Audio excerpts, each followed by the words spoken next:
Okay, good morning guys. Start na po tayo. Paano naman ito? Yung tinatawag nila na glowing text. Alright, so Control M po tayo. So, have a new project. The national paper, 300 ppi. Next, the image rotation 90 clockwise. Alright, I will drag image. So, drag tayo ng image. For our background,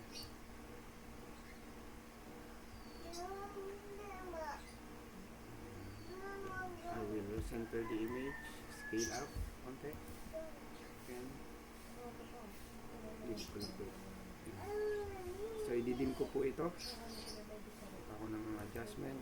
Ako ng exposure. Yes, exposure na to. Sa exposure ko po lalaruin. Ididim ko po siya.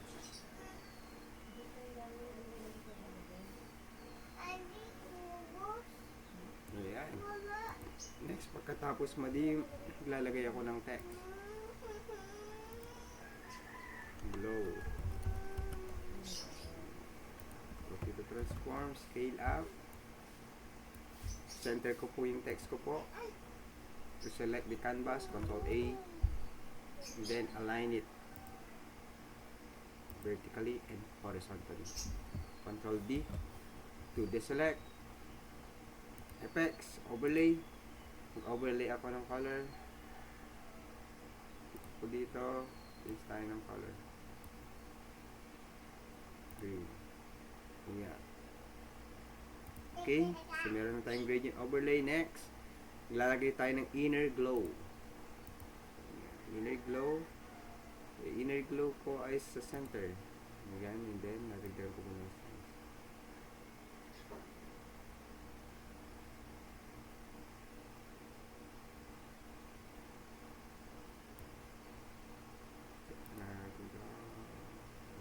maganda sa set. Simple niyo po siya guys ha. You can also check the range. Yan. Okay na siya para sa akin.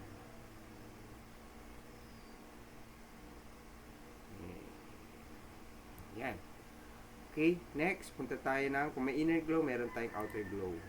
Ngayon, yung outer glow naman niya, kung anong pinaka-base color mo, rin din dapat yung outer glow mo, which is green.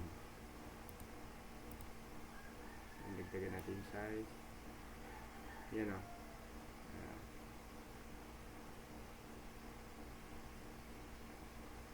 Ikaw, kung gusto mo masyadong harsh.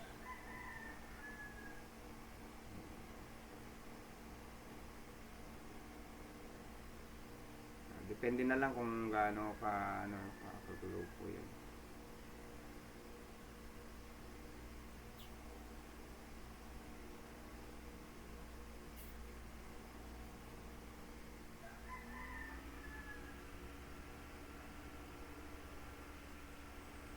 Ito okay na para sa akin. You can also tweak the opacity of the glow. Ayan. Kasi kung masyado naman harsh, baka hindi naman basa yung word eh. Ayan. Then sa akin okay na ito eh.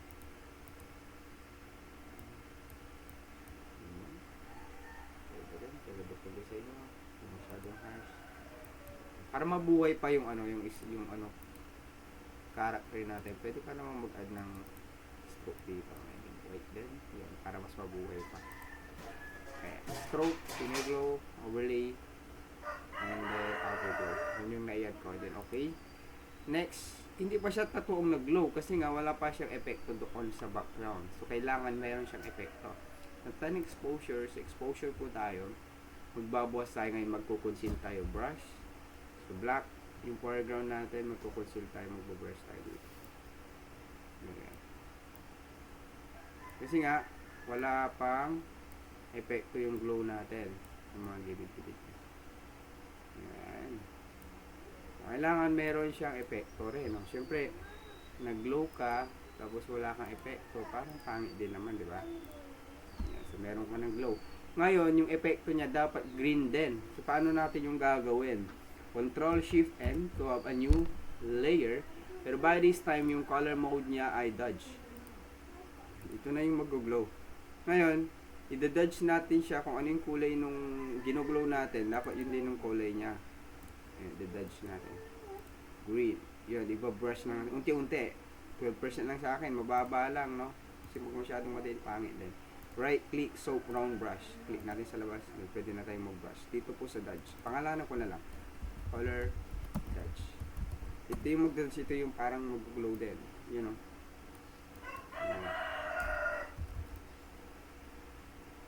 Diba? Dahan-dahan lang ito guys.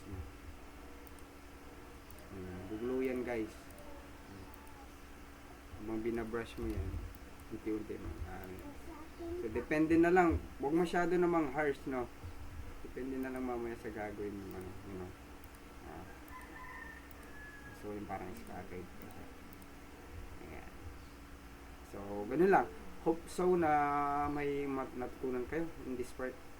So, thank you very much, guys.